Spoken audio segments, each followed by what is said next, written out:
secondi alla fine. Felicissima! Siamo contentissimi, basta vedere tutta la piazza, parla da sola, non ci sono parole.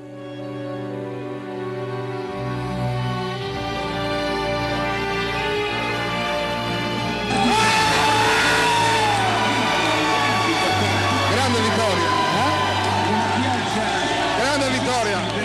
Contento. Forza Udinese!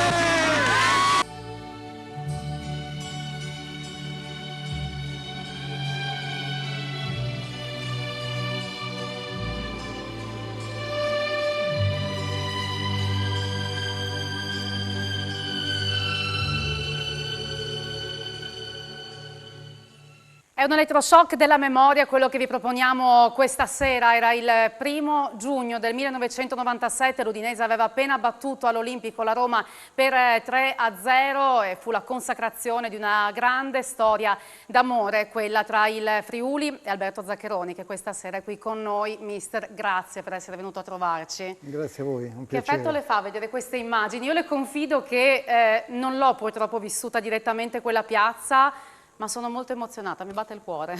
Io adesso mi sono emozionato. Siccome io queste immagini non le avevo mai viste, le ho vissute quando siamo rientrati con la squadra, però in video Fa un certo non le avevo, fa un grande... 15.000 effettivamente persone un in grande piazza effetto. 1° maggio, 3.000 persone a Roma, quello era Carlo Casarsa che raccoglieva le interviste, un modo per ricordare anche lui e diceva appunto: io ricordo quando siamo poi tornati, quando siete tornati, è successo che siete entrati proprio da questa porta, dalla porta di Telefriuli, è arrivata qui tutta la squadra, c'è stata una festa meravigliosa. Quando l'ho chiamata, mentre vediamo anche queste immagini che sono fantastiche, mi ha detto che sono passati 25 anni, mi ha detto al telefono, non sembra vero. Il lato negativo è questo. Il lato negativo è questo. Questo era l'arrivo alle 2 del mattino, l'Udinese festeggia a Telefriuli. Io voglio ringraziare fin da subito Fabio Di Bernardo che è in regia e che ci ha aiutato a costruire questa trasmissione dove anche assieme a tanti protagonisti di quell'Udinese andremo a ripercorrere quelle emozioni. Prima però voglio dire solamente una cosa rapida che dice molto di come lei sia rimasto, che rapporto abbia costruito col Friuli e di come sia rimasto legato al Friuli. Lei oggi era qui a Udine per un amico, per Gianni Marchiol, al quale è stato dedicato un libro da Enzo Cainero. Gianni Marchiol, insomma, su questo libro c'è la sua prefazione e non ha voluto mancare oggi, e questo le dice molto del fatto di quanto sia rimasto legato a certi rapporti. Beh, non potevo mancare. Gianni è un grande amico ed è un grande amico fin dai primi giorni trascorsi in Friuli.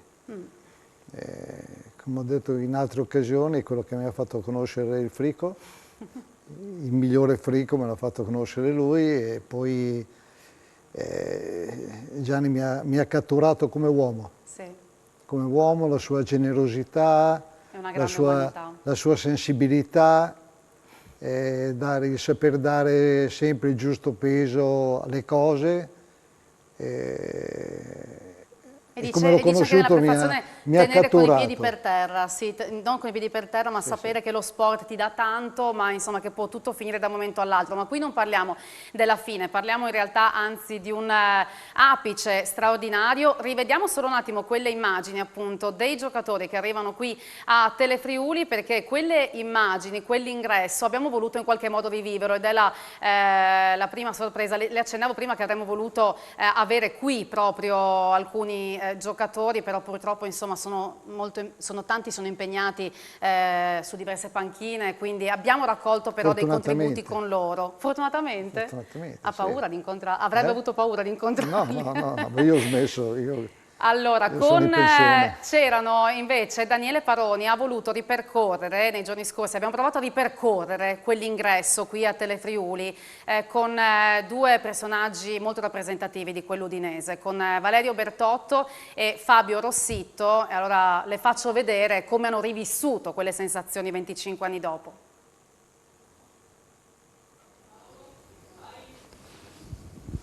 Due degli eroi di quella notte, e siamo nell'atrio che penso Valerio Bertotto e Fabio Rossitto conoscano molto bene, credo. Sì, ce lo ricordiamo. È stata una cavalcata importante, una cavalcata nella quale abbiamo contribuito a rendere felici non solo noi, ma sicuramente un'intera regione, i tifosi e tutti quelli che vogliono bene all'Udinese. Che ricordo hai di quella notte? Ricordo strepitoso, direi, di tutto quello che abbiamo creato insieme, perché eravamo un gruppo prima di tutto di amici, di gente affamata che ha creato qualcosa di straordinario, perciò questo ricordo rimarrà per sempre poi a Udine, nei friulani, in tutti quelli che hanno partecipato a questo, che è stata una cosa fantastica.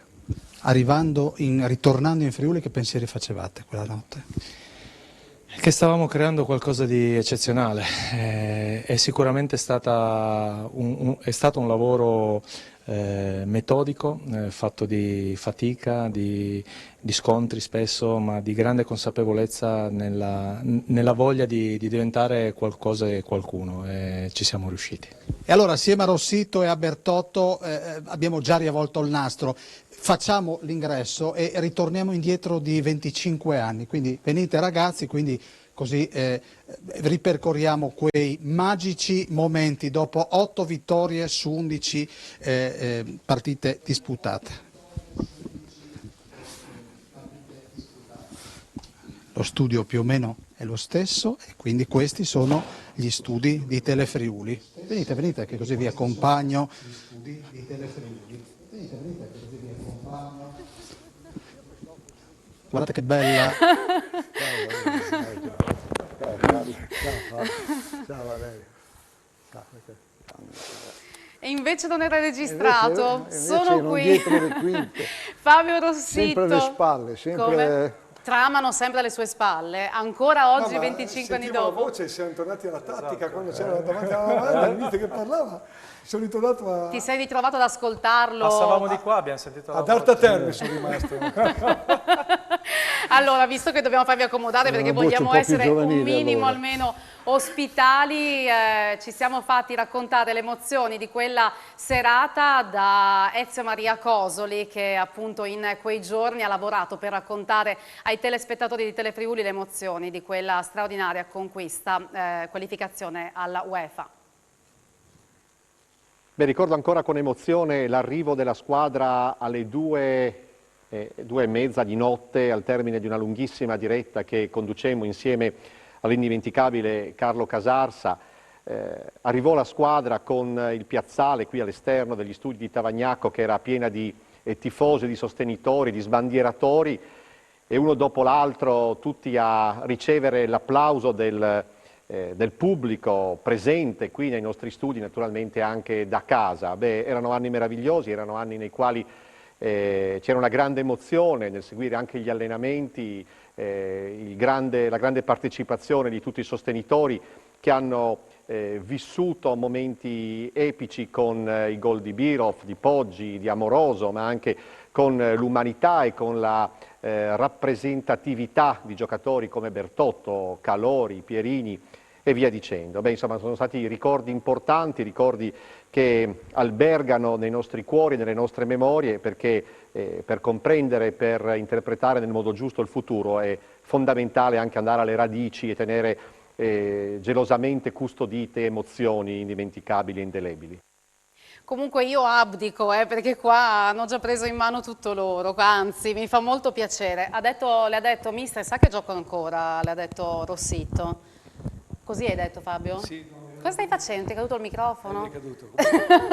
Sono in perfetta forma, entrambi. Sono in perfetta forma. Entrambi. Gioco ancora, gioco ancora. Quando vi siete visti l'ultima volta? Poco? Ma più C'è che altro stata ci siamo un'occasione? sentiti al telefono, sì. Quando Vi siete abbiamo sentiti? telefonate molto lunghe, perché poi quando cominciamo a parlare Sì. è un piacere stare con il mister. Qual è parlare di l'argomento calcio. che viene fuori sempre? Una cosa tonda. Il calcio, Ovviamente calcio, no? Ma dico, c'è qualcosa in particolare? Vi raccontate, vi confrontate che sull'oggi? Insomma, come sono queste telefonate? Ma quello che è stato la nostra evoluzione, il nostro gioco, quello che è stato costruito in quegli anni, che ancora oggi è all'avanguardia, perciò abbiamo fatto qualcosa di incredibile. Valerio, poi vi sentite anche via messaggio, insomma, quando vi siete visti l'ultima volta col mister? È passato un po', no? Visti un po' sì, non tantissimo, ma un po', però anche... È sempre una bella sensazione? Sì, sempre piacevole, ma anche col mister, insomma. Cosa ha avuto di particolare Zach? È stato... Rompevo. Come? Rompeva? Sì, perché aveva capito, è stato bravo nel capire che aveva un gruppo di persone che avevano voglia di emergere, quindi è stato bravo lui a toccare le corde giuste e a scardinare e a togliere un po' di vecchi dogmi che purtroppo regnavano ancora sovrani e che mi viene da dire che ancora oggi aleggiano da qualche parte. Mister, lei infatti ha detto che tra l'altro mi pare fosse Stroppa quello che comandava la gang che veniva a disturbarla sotto la finestra, perché diceva tanto mi trovavano sveglio, perché insomma tanti hanno sottolineato il suo fatto di essere andato oltre e contro le mode del calcio, poi ci arriveremo anche ovviamente alla fatidica partita con la Juventus, agli esterni invertiti, eccetera. A contestare sotto casa. Sei stato tu? Mi prendo questo merito, non è stato E quindi Stroppa, com'è però... nata quella cosa? Ma non sapevamo cosa fare, Eravamo andati in birreria, poi abbiamo pensato al mister, ha detto, cosa possiamo fare? Andiamo a contestarlo, no? Siamo partiti una banda di matti sotto casa. Ma cosa gli avete urlato? Cosa gli avete urlato? No, se si può quello dire. che abbiamo detto è una roba da... Cioè avete fatto finta di essere dei tifosi finta, non ci siamo, cioè noi abbiamo fatto quello che dovevamo fare, però chiaramente gli altri avevano preso paura, la signora il piano sotto ha chiamato sono arrivate le volanti a un certo punto pensando che il mister forse contestato. Ha fermato una macchina, una signora si è spaventata, gli ha aperto lo sportello, è andata e lui è aggrappato alla macchina. Non ci credo. Giuro. Roba che si fa che male. Ma lei si affacciava? Cioè all'inizio quando lei ha sentito... Era una serenata quella che mi sono venuta a cantare. Sì, è vero, d'amore a direi. Quell'ora. Ma cosa ha fatto in quell'occasione lei? Si è affacciato? Cosa... Sì. No, io non mi ricordo neanche più tutto quello che l'ho fatto dopo. Sì. È stata ovviamente una piacevolissima sorpresa, ma sono anche... perché tra allenatori e giocatori non è che... c'è sempre una barriera di mezzo. Infatti. Lì fortunatamente loro sono stati bravi, non solamente con quell'episodio lì, ma anche altri episodi che hanno scardinato un pochino. Per esempio? Per esempio? No, anche quella volta che entrarono con la macchina che era sempre Giovannino Stroppa, sempre con la 500 negli spogliatoi. Ma sempre tu? No, Stroppa. No, c'ero anch'io comunque in macchina. C'eri tu con lui? Sì, ok, che è rimasto... Ma abbiamo detto, siamo arrivati lì al sottopassaggio... Ma quella che è dovuta uscire dal tettuccio? Sì, abbiamo detto, cosa facciamo? Ci eravamo fermati 1 metro dal sottopassaggio, proviamo a entrare. No, c'è anche una foto poi Fabio perché... è quello che lo faceva lui perché è quello che si poteva permettere di far tutto, perché era il cocco del presidente. Esatto. Così funzionava. Hai capito? E quindi lei sapeva che non poteva sgridarlo più di tanto, bisognava tenerlo così com'era. Si chiama l'esonero. Cioè, altro che problemi. No, vediamo anche una foto, perché poi appunto c'è l'episodio della 500, ma ci si poteva spostare anche in bicicletta, questo è Birov. Vi ricordate questa foto, Valerio? Sì. Era la bici della signora quella, sì. Veramente? Sì, è vero. Ma io dico solo, l'altro giorno ho giocato una partita di beneficenza allo Stadio Friuli. Sì. E dicevo a Valerio che è stato un piacere, sentivo Valerio dietro di me che mi diceva attenta a destra, attenta a sinistra. Cioè mi è ritornato in mente quello che abbiamo vissuto lì, di giocatori evoluti, intelligenti, che hanno fatto, tante volte si dice ma siamo stati fortunati, no, non è stata fortuna, è stata applicazione con il mister che, devo dire, ha visto dove gli altri non potevano vedere, cioè lui era già tanto avanti e ci ha portato lì e perciò quello che abbiamo raggiunto è stato sicuramente meritato. Dopo ripercorriamo quella stagione, ma ditemi, cioè tra poco facciamo la pausa pubblicitaria e cominciamo a ripensarci, perché abbiamo sentito anche Capitan Calori che poi ci ha dato qualche input anche relativamente a quello che diceva, il rapporto giocatore-allenatori e poi questa goliardia che però comunque non è che andasse contro il rispetto per la figura, insomma, dell'allenatore. Quando avete cominciato, cioè quando ci avete creduto che si poteva fare solo su quel 3-0, quando avete cominciato a dire ma questa rimonta forse va a buon fine? Si ricorda se c'è stato un momento in particolare in cui ci ha creduto? Io avevo enorme fiducia in questo gruppo, però bisognava modificare qualcosa. Però sapevo per esperienza, perché non ero il primo anno, che non è assolutamente facile andare a cambiare certi atteggiamenti. Ok. E quindi quando l'ho proposto loro, loro non erano molto convinti. Ma è normale, in tutte le squadre è così, perché solitamente appunto, cerchi di riproporre quello che ti ha permesso di arrivare a quel livello, perché erano in Serie A, erano nell'Udinese, una squadra importante, e quindi il nuovo spaventava un pochino. E io ero convinto che potevamo fare il salto di qualità, quindi a quel punto ho detto, vabbè, allora facciamo così, cambiamo solamente quando siamo in svantaggio. Quando manca mezz'ora alla fine, 20 minuti alla fine, e riproviamo. E quando cambiavamo davamo sempre meglio. E dai. No, però dopo, confrontandomi con loro, dice, ma Sì, gli altri stavano vincendo, hanno mollato, hanno perso concentrazione, e quindi dopo è venuta questa partita di Torino che ha cambiato la storia. Che ha cambiato perché Torino? Perché Torino, la Juve aveva vinto 6-1, 6-0 la domenica prima a Milano. La Juve stava stradominando il campionato. C'era il rischio di prenderne 15 veramente. E quindi era la situazione per forzare un po' la macchina, perché sicuramente ci avrebbero provato. Poi mi dici perché non volevate, Fabio? Prima facciamo una piccola pausa pubblicitaria.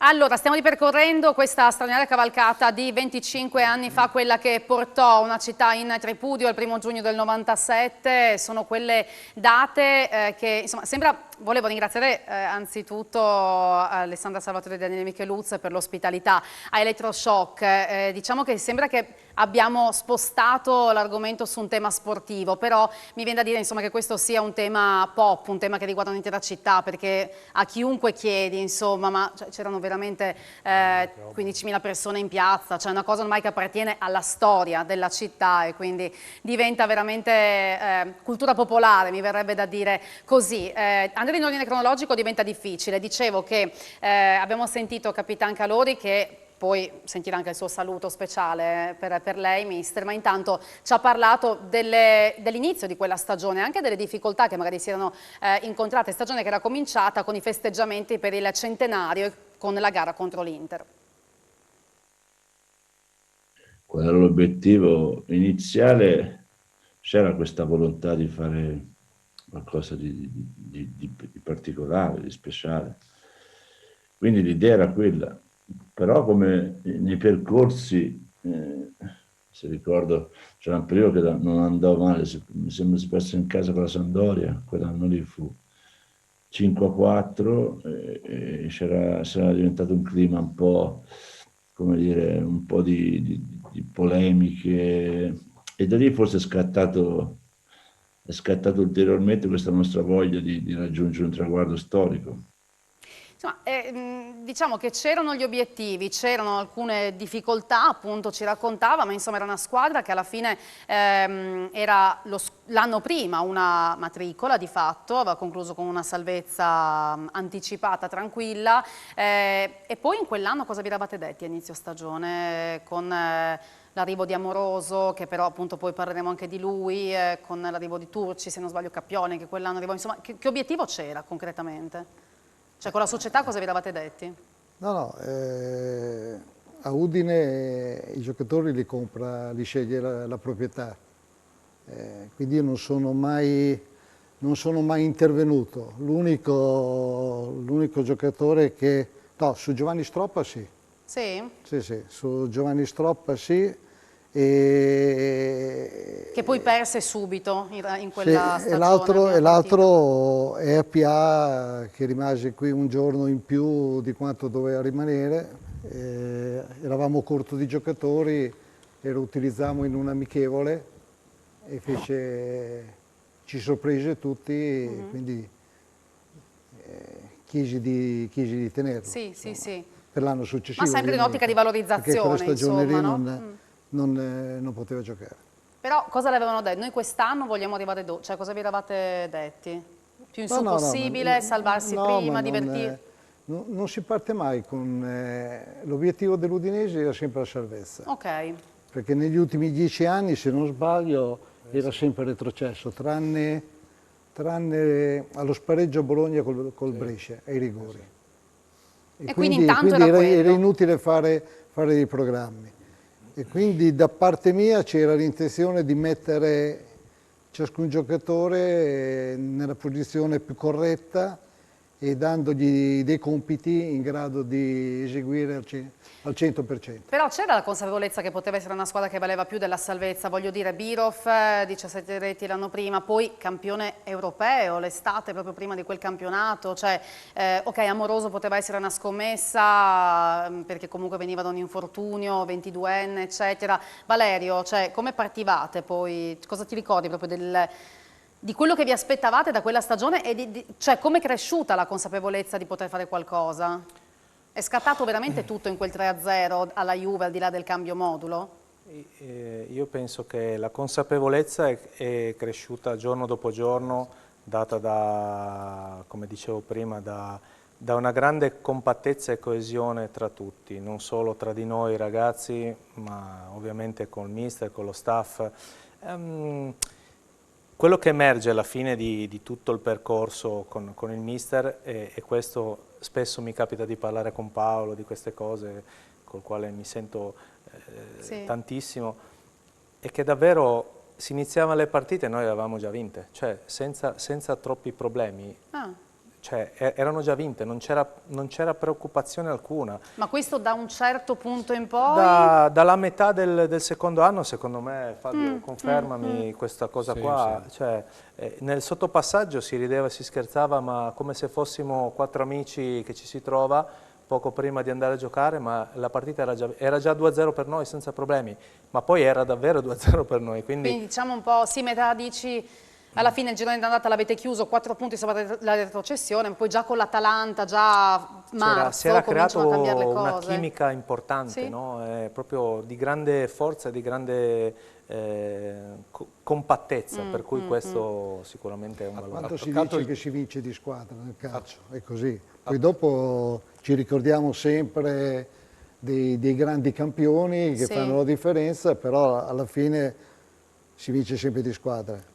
È lo spogliatoio, sì, ma ha in questo ragione Valerio, senso, no? noi a un certo punto eravamo convinti, andavamo a San Siro pensando di vincere la partita, c'è stato un cambio di mentalità incredibile. Beh, in questo quanto conta Zac? Cioè, perché sì, lo generale, dici.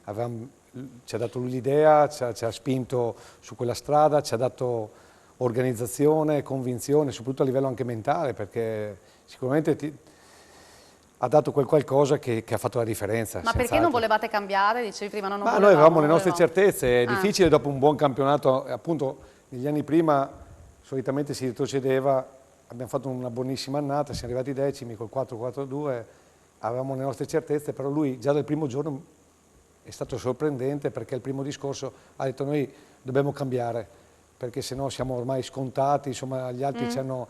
E questo... Sì, noi ci sorprese sta cosa perché come? Cioè, stiamo facendo bene, invece lui aveva già visto, avanti. Sì.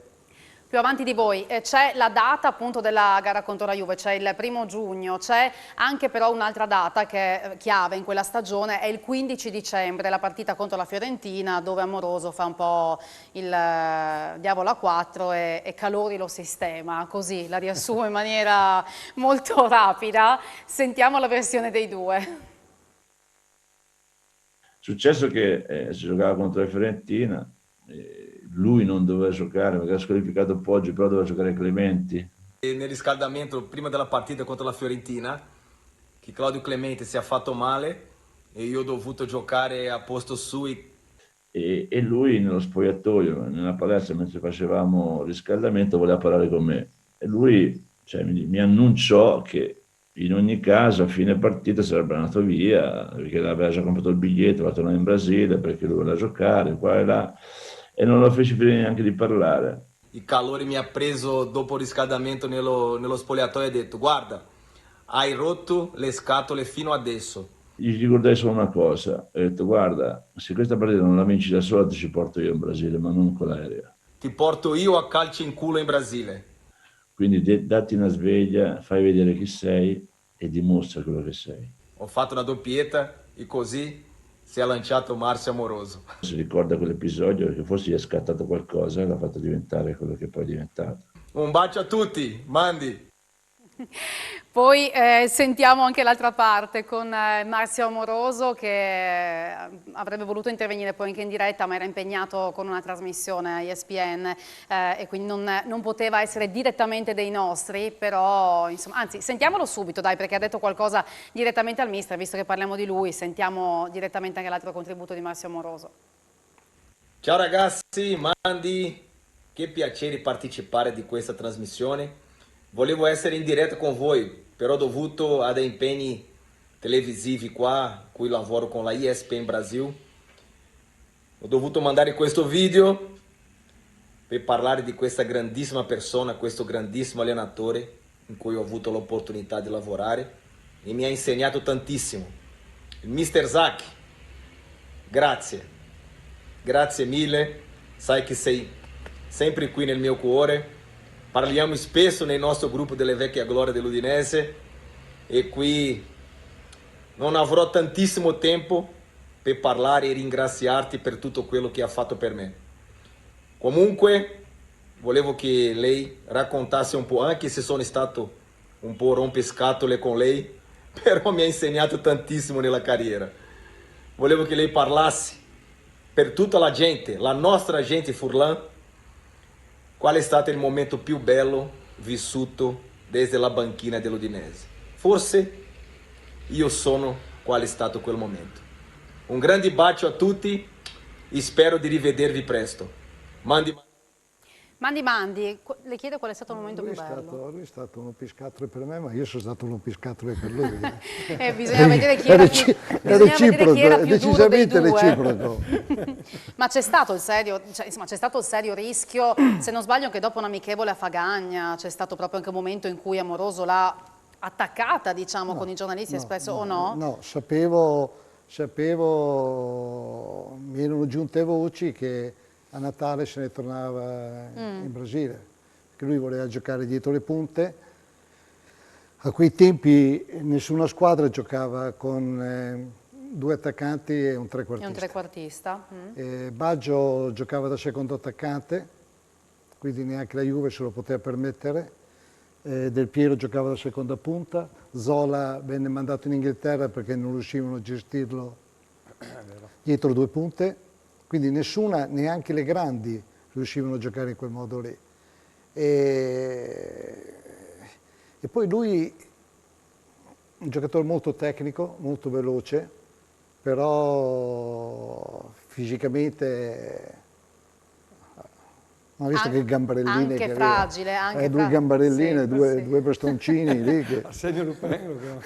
E quindi faceva tutto con... Ma lì ha avuto, cioè, sapendo quando lui dice io comunque a fine anno me ne vado, cioè come ha detto, adesso, come la voleva gestire questa situazione? Nel senso che... Io a un certo punto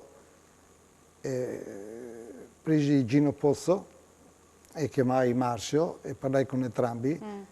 E gli dissi che in quel ruolo lì non poteva giocare in Italia, in quel momento e in quella squadra, che l'unica soluzione era giocare da attaccante. E quindi aggiunsi che l'avrei seguito con grande attenzione in allenamento, se si fosse impegnato l'avrei convocato, non fatto giocare, convocato. Se non si fosse impegnato non lo avrei neanche più convocato. Invece lui in settimana, quella famosa settimana, ci ha provato e quindi l'ho premiato per portarlo in panchina. Doveva giocare, è vero che doveva giocare Clementi, che era un centravanti, e Clementi non si era fece male disponibile? nel riscaldamento. Ma quando Calori lo prende di petto, No, diciamo, io non per usare un eufemismo, lei era io lì? non c'ero, Non c'era? queste le ho sapute, Testimoni? ne sono venuto a conoscenza Non dopo. oculari, Dove ma- eravate? Lì intorno, lì in giro. No, nel senso, è stato un incontro proprio in spogliatoio in mezzo a tutti o se erano, diciamo... No, non in mezzo a tutti, ma era un momento loro. Ok. Era un momento loro. E voi Però- lì avete... No, onestamente io l'ho saputo dopo. Ah, ok. Quello che facevano Sono dietro le successe altre quinte- cose con Marzio, non solo quell'incontro, Sì. diciamo in qualche allenamento dove la tensione, insomma, però questo l'ha temprato perché alla fine poi gli è servito. Sì, sì, sì. Perché appunto parlavate dello spogliatoio, ma insomma non è stata una stagione scevra da difficoltà neanche da questo punto di vista. Cosa voleva dire, mister? Che No, che dietro le quinte loro si muovevano, aggiustavano le cose, perché non dovevo sempre intervenire io, in quanto lo spogliatoio era già uno Si spogliatoio autoregolava, di una diciamo. certa consistenza. Pubblicità ancora, torniamo tra poco.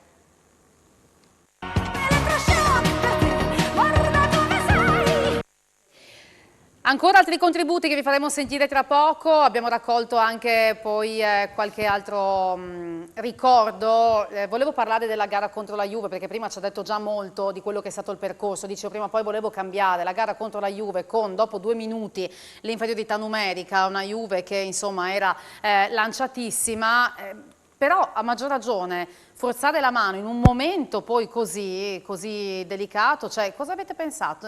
Tu poi Valerio sei entrato nel finale in quella gara, giusto? Sì. Fabio cosa hai pensato quando... Non abbiamo avuto tanto tempo per pensare, eravamo in campo, l'abbiamo guardato e abbiamo detto, cioè, non ti rendi nemmeno conto perché dici, ma cioè, effettivamente è una cosa incredibile, perché c'è un coraggio da leoni, poi... quello che è successo però dopo, cosa vi ha comunicato? Cioè vi ha dato comunque, sì, vi ha la voglia, comunicato, adesso chiaramente la voglia andiamo senza, quello ci dicevate prima, senza però paura. posso dirti, cioè, non è figlio dell'improvvisazione. No. C'era del lavoro dietro. Quel momento è stato il suggello, come ha detto il mister, di cioè voi sapevate che prima o poi sarebbe instillare arrivato. pian pianino. Ha trovato il momento giusto, è stato bravissimo, ha messo il carico. Noi sapevamo quello che dovevamo Ha messo fare, il carico, noi sapevamo benissimo quello però che dovevamo diciamolo, avevamo buone probabilità che andasse male, se andava male era uguale. non ero più l'allenatore. Tanto mister, Però quella come che ha messo il insegnano a carico Coverciano. è una bella metafora perché è così. Però sono le Fabio? svolte, no? Le svolte poi alla fine che ti fanno prendere sì. una strada completamente... E Se sono non quelle si ha cose poi coraggio, che... se non si ha coraggio nel calcio, l'asticella non alzi ho mai. capito io, però insomma Non lo bisogna sposti mai. averlo, bisogna farla. Contro la Juve, non so se nel 60, non so, saranno stati 30 anni che l'Udinese non vinceva a Torino contro la Juventus. 10 contro 11. No, ma 10 contro 11. Poi in quella partita è stato Dall'inizio. tutto incredibile perché poi hanno sbagliato rigore anche loro, cioè i 3 gol in pochi Due minuti rigori. tra primo e secondo Due tempo, rigori. due Due rigori rigori. sbagliati, cioè è una cosa che si Comunque, ripeterà mai più. rimane ancora oggi la sconfitta più pesante della storia della Juve, a pari di un'altra partita. Avete fatto la storia anche in questo caso. Mister Massimo Giacomini, nostro amatissimo opinionista, il lunedì sera, ovviamente da allenatore si è focalizzato proprio perché tutti abbiamo voluto un po' chiedere cosa ricordate di quell'annata, insomma come volete salutare Zac, e lui ovviamente si è concentrato proprio anche su questi aspetti tattici. Zaccheroni era venuto e non aveva un grande passato e un grande nome, invece è stato un allenatore che ha iniziato a cambiare il modulo di gioco che veniva adottato da quasi tutti e pertanto attraverso questo modulo di gioco, che era molto offensivo anche, li faceva correre e li allenava molto bene, perché io ero andato a vedere 2 o 3 allenamenti, li allenava molto bene. In più c'era questa nuova formula di gioco, il 3-4-3, con a destra Poggi che era mancino e Amoroso a sinistra che era destro. Le prime volte che vedevamo queste cose, no? Nel senso, e lì hanno massacrato, veramente hanno in certe partite massacrato le grandi squadre. Quindi è un ricordo assolutamente che per tutti, soprattutto noi che siamo di Udine, non è vero, è rimasto nella mente. Che poi qua in realtà lei ha detto in un'intervista, insomma, proprio recentemente, che dice si parla troppo di moduli, nel senso io ho cercato di andare oltre anche alcune convinzioni, anche gli esterni, appunto piedi invertiti, eccetera. Poi però qui a Udine è diventato abbastanza un dogma il modulo, quindi a maggior ragione quel 3-4-2, 3-4-3 è diventato storico, anche perché lei poi ha giocato sì il carico contro la Juve, ma la volta dopo c'era il Parma e lei ha detto e lì confermiamo e ci mettiamo i 3 attaccanti. Vincendo Torino abbiamo riaperto il campionato, vincendo 7 giorni dopo a Parma abbiamo richiuso il campionato. Eh sì, è vero. Abbiamo riconsegnato la Juve. Siete stati almeno in par condicio, diciamo, da questo È punto come di se non vista. avessero giocato contro di noi. Sì, infatti, però male ha fatto. Cosa volevi dire, Fabio? Che volevo dire questo proprio perché siamo stati leali, abbiamo aperto e chiuso il campionato. No, e lì c'è stata anche la possibilità poi di sistemare definitivamente, in un certo senso, la questione amorosa, perché poi si è trovato più a non dover scegliere in questo senso, no? Cioè questo l'ha permesso anche di uscire... No, era un peccato, avendo 3 giocatori di grandissima qualità davanti, perché erano 3 giocatori veramente molto forti, doverne lasciare fuori a turno uno era un peccato. Sì, per quello dico fa un po' specie... Anche perché erano fatti apposta per giocare insieme. Sì, sì, sì. Non è che ci voleva Einstein. Lei dice così, ma insomma sì. Che poi, Valerio, facciamo il confronto con oggi, cioè per quello insistevo tanto sul fatto cosa vi aspettavate all'inizio, perché è vero che c'era comunque, credo nel complesso, una qualità più alta proprio, a maggior ragione ancora quel quinto posto vale anche tanto di più, però cioè, quella squadra lì oggi, cioè, vi capita di fare questi spostamenti mentali e dire con quella qualità, spostandoci avanti di 25 anni, dove vai? Anche con quella dell'anno dopo anche. Poi, secondo me non è paragonabile perché all'epoca, se posso fare un po' l'onesto, dico che attualmente non c'è quella qualità, in senso generale, nel calcio italiano. Quindi sicuramente l'espressione della domenica all'epoca non esistevano davvero partite facili, no Fabio? Anche giocando contro la Neo promossa era imbottita di calciatori veri che venivano anche chiamati da altre nazioni, però avevano un contenuto importante perché andavano a scegliere davvero calciatori importanti, no mister? Quindi contestualizzarla adesso secondo me è molto complicato. È così, sull'atmosfera di quei giorni, proprio di quella cavalcata e l'atmosfera che si respirava in città prima della gara contro la Roma, sentendo poi chi ha vissuto quei giorni, tutti mi dicono che poi eravamo lì gasatissimi, ma c'era quella sensazione che no, ma non è possibile, cioè ci stiamo giocando, veramente possiamo andare in web? No, ma deve andare storto qualcosa, non si può... Cioè il friulano ovviamente che aveva vissuto gli anni precedenti tribolando come non so cosa, dice ma davvero? L'atmosfera secondo Alessandro Calori? Auguro a tutti i tifosi friulani di rivivere quelle sensazioni lì, perché poi il calcio è questo, cioè quando riesci in campo con l'atteggiamento a trasformare emozioni e le trasferisci alla gente le sa cogliere perché vive per la propria squadra i tifosi. Quindi vedere i preparativi, l'atmosfera, che ne so, Piazza Primo Maggio stracolma di persone, questa attesa, questa allegria, sembrava veramente, era tutto un'euforia, come poi è stata la partita con l'Ajax. Cioè emozioni che descriverle non è facile, però unisce tutti, unisce la gente con la squadra si sente ancora più responsabile perché sa che rappresenta un qualcosa di grande. Quindi è stato un momento condiviso da tutti veramente bello. Forse ecco, sono le parti più belle di questo sport. Cioè, regalare emozioni e riceverle, perché le regali ma anche le ricevi, sono le cose, dopo tanti anni le posso dire che veramente ti lasciano quel qualcosa che poi rimane indelebile. Sì, direi che questo ce lo state comunicando anche adesso. Avevate battuto la Juve, l'Atalanta, il Parma, la Fiorentina, il Verona, insomma vittoria dopo vittoria, però quella vittoria era decisiva.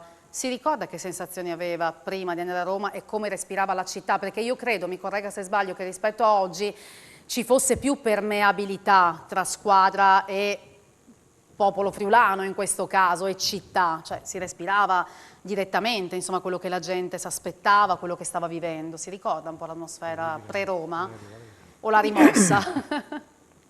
Io mi ricordo la sensazione che avevo nella squadra. Queste sicurezze di cui parlavano loro? Non avevo il minimo dubbio che la partita non si potesse vincere. E voi Quando i giocatori si sentono tutti coinvolti, si compattano e giocano in 11, nessuno si tira fuori, nessuno si nasconde, tutti vogliono la palla, tutti vogliono partecipare e il risultato è la conseguenza. Vi ricordate la città prima di quel 1° giugno, immediatamente prima di quel 1° giugno, Valerio? Hai qualche... cioè vi caricava? No, ma hai detto bene te, c'era un rapporto, anche come ha detto Sandro nel video, un rapporto simbiotico, cioè era un'estensione durante gli allenamenti, quando facevi l'amichevole il giovedì che andavi in giro. Secondo me è fondamentale per realtà comunque, consentitemi, piccole come questa, avere questo tipo, no, di grande condivisione, perché poi la gente friulana è gente per bene, gente non invadente, anzi ci trasmette passione, però sapendo stare al proprio posto, quindi gli auguro adesso di trovare questo tipo di situazione. Fabio? Ha detto bene, il ricordo che ho è il giovedì, le partite del giovedì fatte nei paesini, dove andavamo a dare rispetto anche a queste squadre che poi ci aspettavano con tanta felicità, e vedevo la gente, insomma, vivendo, poi essendo nato qui, insomma, la felicità che c'era in quel momento nel vedere l'Udinese così in alto, così forte, era proprio bello. Poi parliamo nella prossima parte, ultima, anche se potremmo andare avanti ore, anche di Parompozzo, perché ovviamente insomma mi dovete raccontare come l'ha vissuta lui, che insieme a Mister Zacchi, insieme a voi squadra, ovviamente come vertice della società, è grande artefice di quella soddisfazione che ha regalato al Friuli. A tra poco.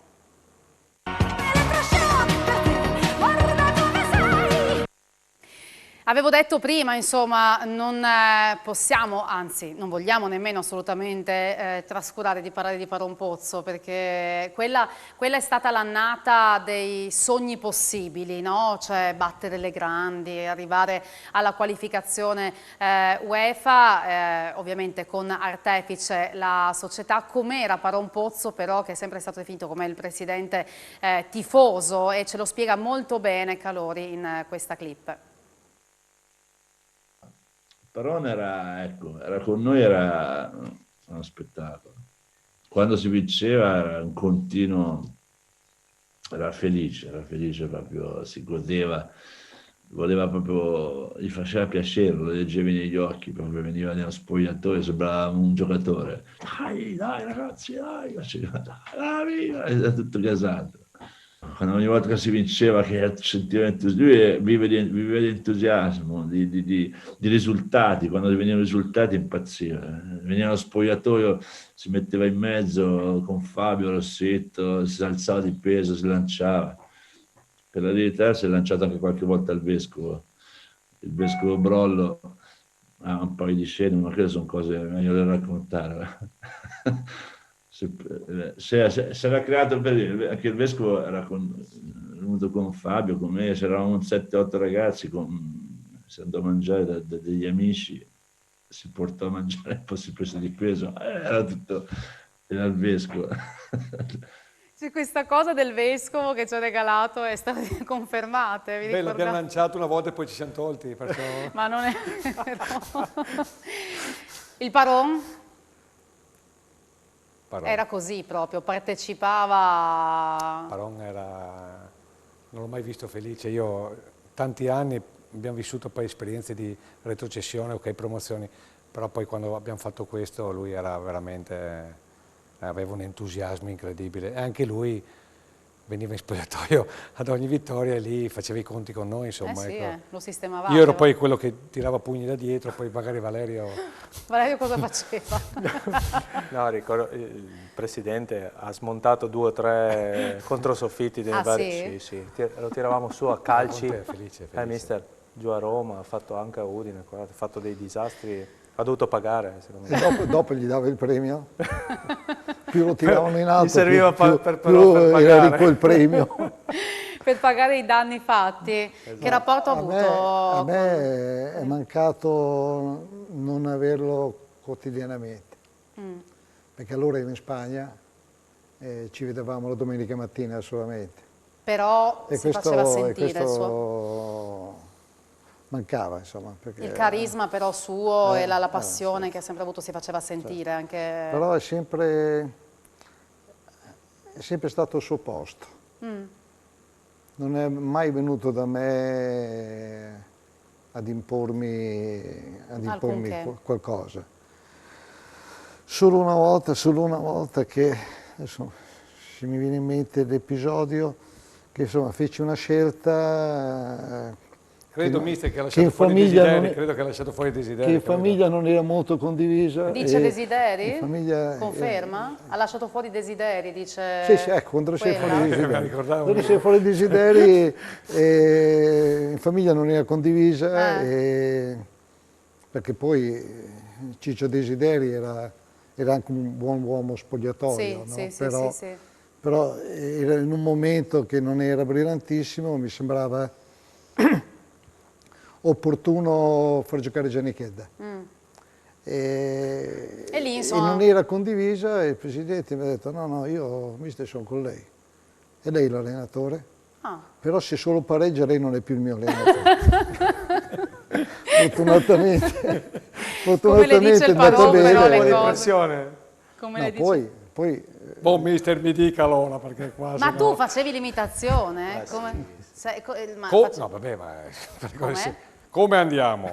Il presidente dice, boh, allora dai, andiamo avanti così, dai, che...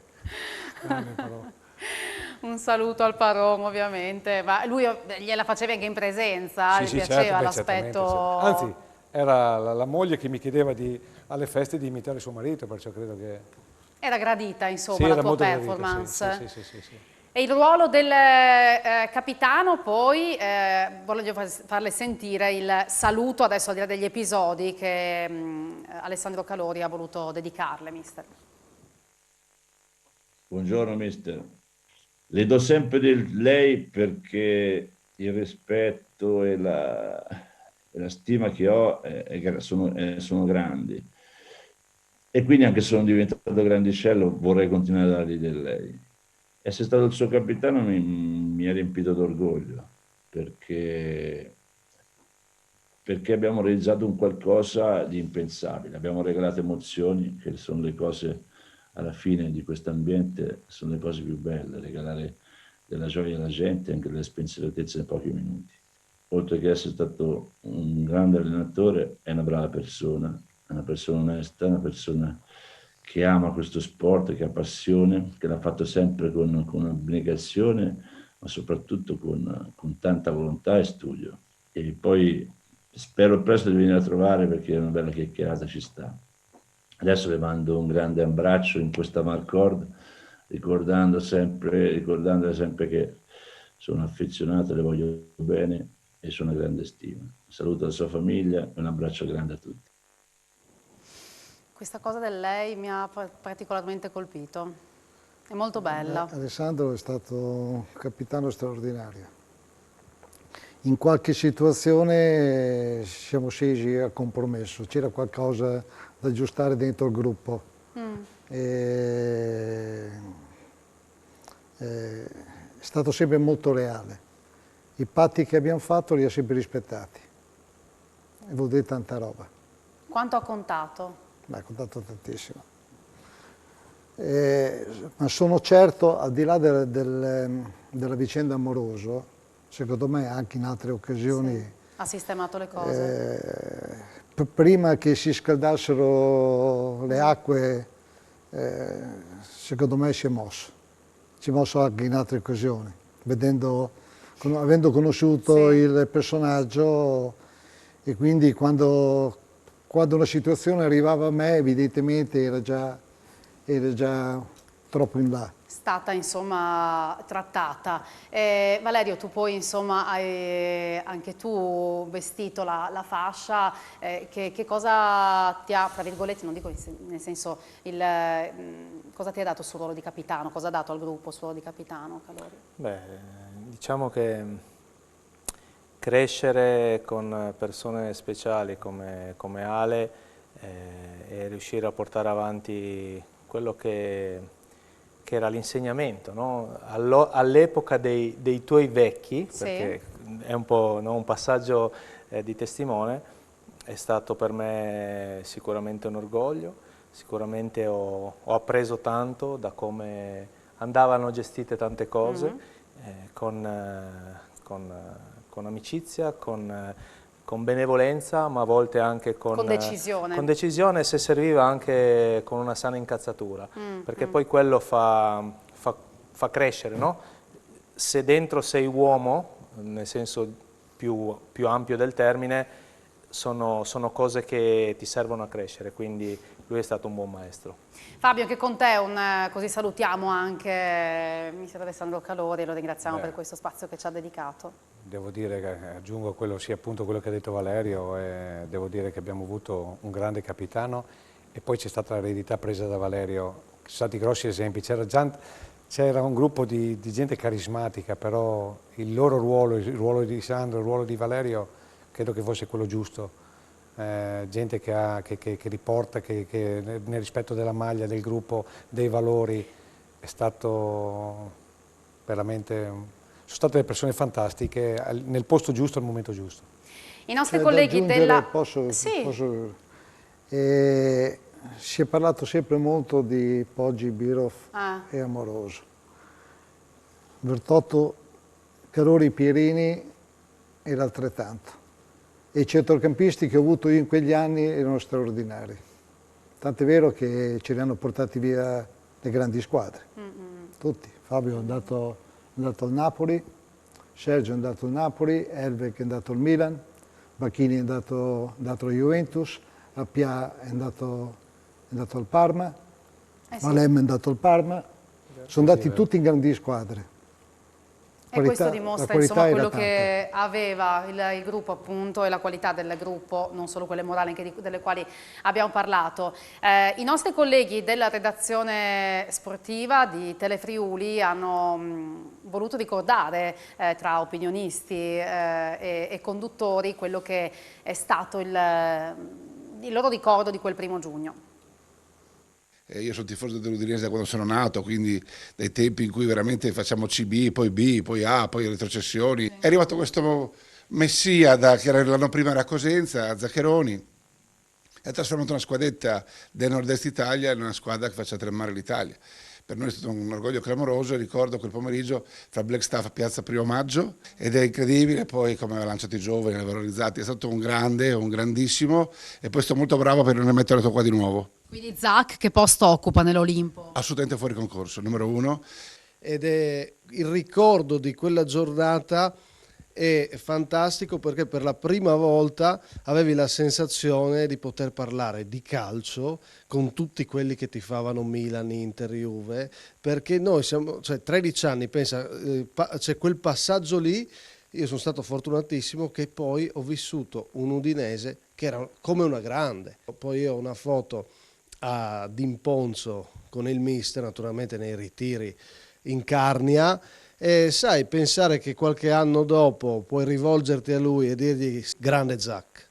Ero a Roma quel giorno, no? Col treno speciale organizzato insomma dalla Nord, dalla tifoseria, e fu un'emozione fortissima perché insomma ci era coronato un sogno, davvero un'utopia forse a Udine raggiungere l'Europa. Fu un sogno incredibile, poi arrivò anche la Champions, tutto, però la prima volta non si scorda mai, il primo amore non si scorda mai, e credo che quello fu è il ricordo più vero di una cosa impensabile. È stata una cosa veramente meravigliosa, straordinaria. Io l'ho vissuta andando a vedere la partita con mio fratello e tantissimi altri amici in un bar a Pradamano mentre la città pullulava, ribolliva di queste emozioni, di questa attesa, di questa incredulità. È stata veramente una cosa meravigliosa e una delle più grandi emozioni che l'Udinese ci abbia regalato. E quindi a me non rimane che dire grazie a Mister Zac, un abbraccio veramente di cuore e un saluto a tutti i nostri meravigliosi tifosi friulani. Grazie a Paolo Matrecano, Simone Fornasieri, Davide Micalic, a Massimo Radina, grazie per la foto a Massimo Radina, molto bella. 13 anni aveva, vide quella partita in un bar, un covo di tifosi di altre squadre, credo interisti, portato da suo Santolo, se non ricordo male. Ci teneva molto, aveva fatto molta tenerezza a vederlo anche in quella foto. Cioè, anche per i ragazzi di allora, mister, lei ha portato anche nuovi tifosi e ha fatto sentire quei tifosi che fino a prima si sentivano in minoranza finalmente protagonisti come si deve. Quindi io, insomma, a nome di tutti loro la ringrazio anche per quello che ci ha regalato questa sera, davvero di cuore. Grazie per essere stato con noi. Un piacere tutto mio. Non so se vuole salutare i nostri telespettatori friulani con un messaggio Vabbè, particolare. conosco la loro passione. Sono venuto recentemente a vedere la partita con la Roma, ho visto che sono sempre molto attaccati alla squadra e devono essere e rimanere orgogliosi di questa squadra, perché continua a dare sempre grandi soddisfazioni. Io penso che ci sia anche la qualità in questo momento per alzare ancora il livello. Noi abbiamo un piccolo omaggio per lei, solamente per dirle grazie. Allora vorrei che la nostra direttrice Alessandra Salvatori ci raggiungesse, ringraziandola ancora per l'ospitalità a Elettroshock questa sera. Grazie Francesca. Alessandra. Grazie a Francesca, grazie a Mister Zac, è stato veramente un piacere grandissimo. Grazie anche a chi è stato al gioco e ci ha aiutato, insomma, a raccontare una storia bellissima, ha fatto emozionare tutti noi. Ancora oggi in redazione in questi giorni riguardavamo le immagini e insomma ognuno con il suo ricordo personale, i più grandi, i più piccoli, i più giovani, i meno giovani, ma insomma accomunati tutti da questa grande passione, da questa grande emozione, e stupiti di vedere una Udine invasa come poi non si è visto più. Grazie di cuore, questa è una targa che le doniamo come segno veramente di gratitudine. Grazie. E poi anche questo insomma pensiero particolare di essere qui con noi a Telefriuli questa sera. Grazie davvero da parte di tutta Telefriuli, grazie di cuore. Grazie a voi, per me è stato un piacere, poi mi avete fatto anche la piacevolissima sorpresa di farmi trovare. C'è riuscita bene, benissimo.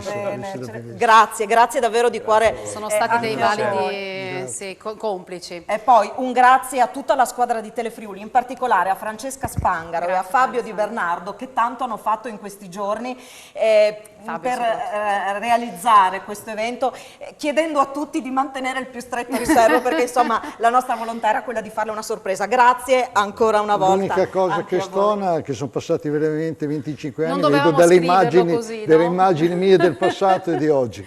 Grazie. No, la troviamo abbronzatissima, poi con questa barba, insomma, anche un look innovativo. Ci piace, mister, sempre. Le vogliamo sempre bene. Grazie mille ad Alessandra Salvatori. Con lei anche ringrazio Gianni Marchiol, perché ci ha fatto compagnia in tutta questa puntata. Il ragazzo che vendeva le frittelle, il titolo del libro che è stato presentato questo pomeriggio, scritto da Gian Claudio Baschirotto. Ci tenevo perché Gianni mi era assicurato la tua presenza e la tua giornata oggi. È stata la tua giornata veramente. Sai che ti voglio un sacco di bene, sono contenta di averti avuto qua. È un carissimo amico. E allora salutiamo tutti assieme. Grazie per averci seguito. Grazie a tutti. Grazie Fabio, grazie Valerio ancora. Grazie a voi. Ciao. Grazie a voi.